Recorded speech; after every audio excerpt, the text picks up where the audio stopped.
Comes summer and the mercury soars, breaking its own record every year.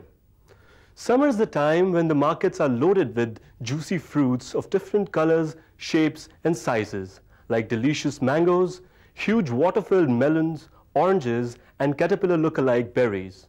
Berries that look like caterpillars? But how is that possible? Let's find out.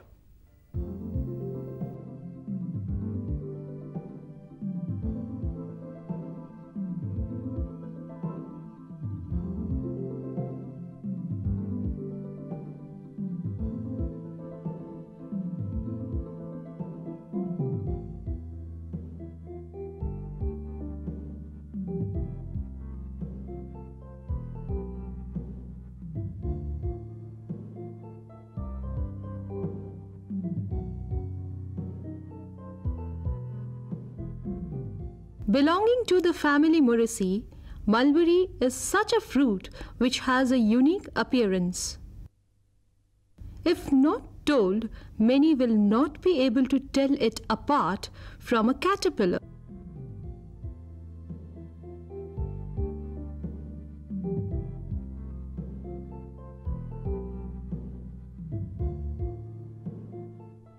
Botanically, the two varieties of mulberry are known as Morus alba and Morus nigra.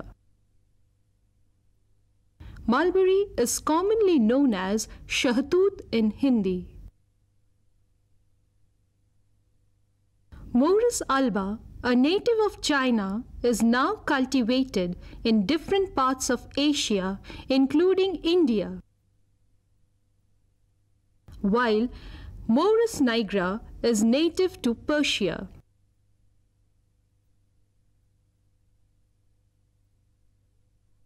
Morus alba is a tall tree reaching a height of up to 50 meters. Being slow growing, it takes a long time to reach this height.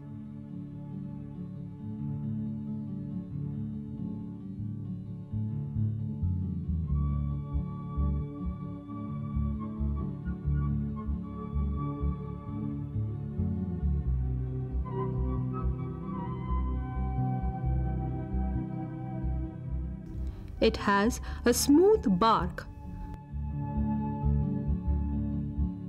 Its leaves are dark green, simple, alternate, 8 to 20 centimeters long and palmately lobed. The margin of leaves is dentate. The leaves contain elastic latex, rich in compounds like citral, linolyl acetate and linalool. The plant produces unisexual flowers in pendulous catkins inflorescence. The very word catkin means looking like tail of a cat. The tree produces flowers after it reaches the age of 15 years. The flowers are slightly pale in color. On fertilization, they form a fruit which is actually a composite fruit known as sorosis. The fruit has fleshy perianth surrounding the true fruits, which are drupes.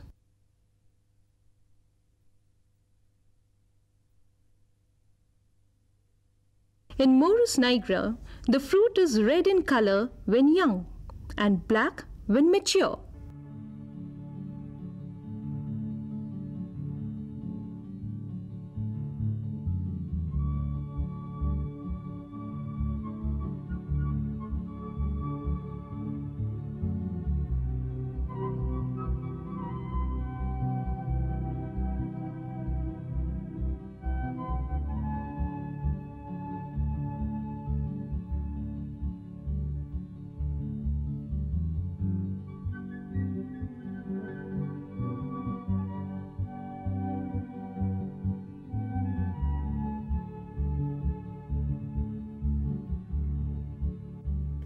The fruit of Morus alba has sweet taste. Sometimes the fruit may show branching.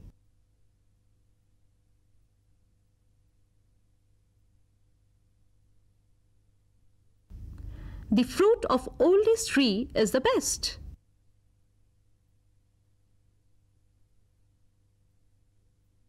The fruit contains carbohydrates, proteins, fiber and minerals like calcium and iron, along with vitamin A and B2.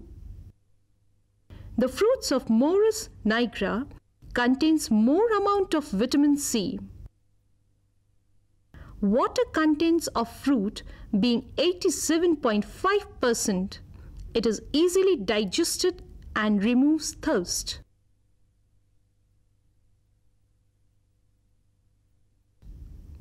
The fruit is highly perishable and unfit for storage.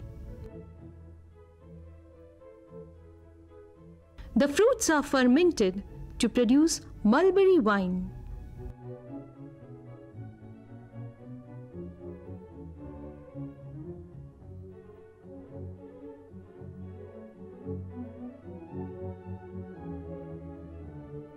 The wood, being elastic and flexible, is used to prepare hockey sticks.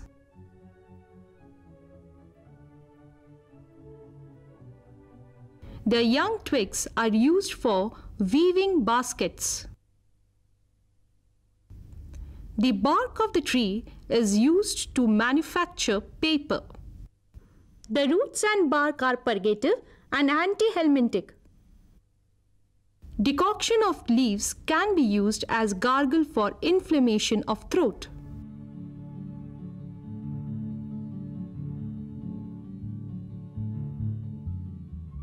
Because the leaves of Morus contains rich elastic latex, it attracts silkworm larvae. That is why mulberry is valued for sericulture. This is again an interesting story. Let's see how. The silkworm has scientific name Bombyx mori.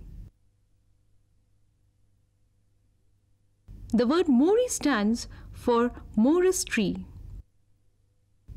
The female insects lay fertilized eggs on the leaves of mulberry.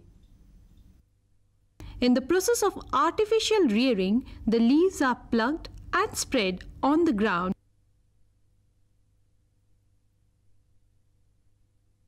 where the insects lay eggs. About 450 to 500 eggs are laid by each female. The eggs hatch in larva within 3 days. Young larva is given young and soft leaves of Morus to eat.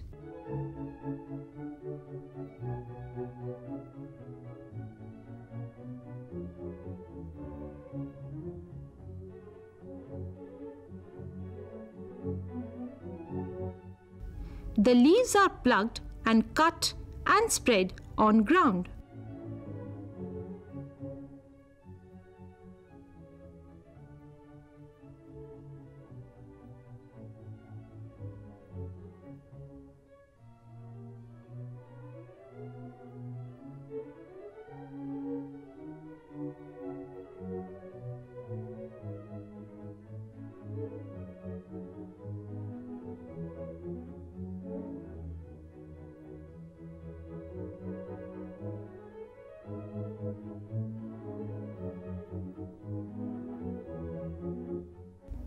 The larva is voracious eater. As larva grows old, it is given old leaves to feed.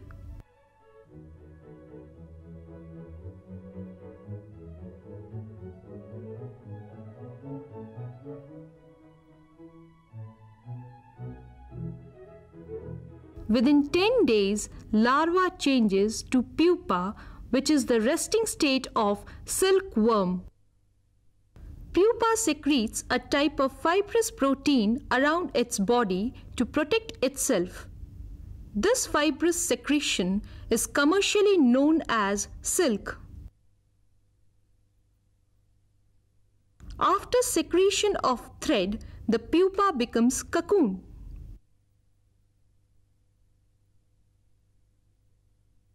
It is this cocoon which is the source of silk fiber. Each cocoon has 800 to 1000 meters of silk thread.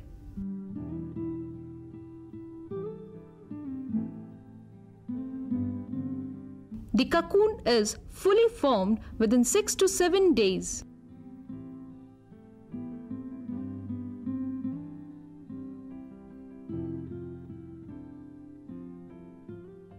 Cocoons are placed in boiling water in which the pupa inside dies and thread is separated.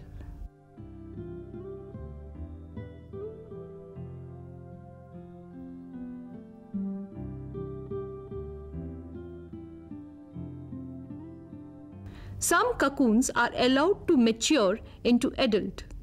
Adult insect is a moth, which comes out from mature cocoon after 5 days. In that case, the thread gets destroyed. The life cycle of silk moth requires about 25 to 28 days. Commercial silk is basically fibrous protein used for manufacture of cloth, which is valued for aristocratic look and grandeur.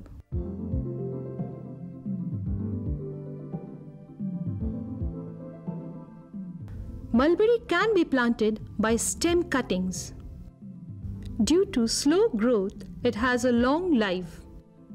It can be easily grown in dry areas as it does not need much water or fertilizer.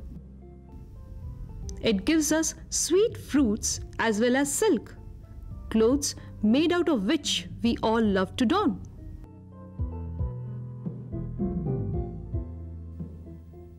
And not to forget that once planted, it also adds to the beauty of our surroundings. One plant and so many benefits. Isn't that amazing? So if you forget the look and go only by the taste, the fruits of this tree will definitely reward you with sweet and delicious returns.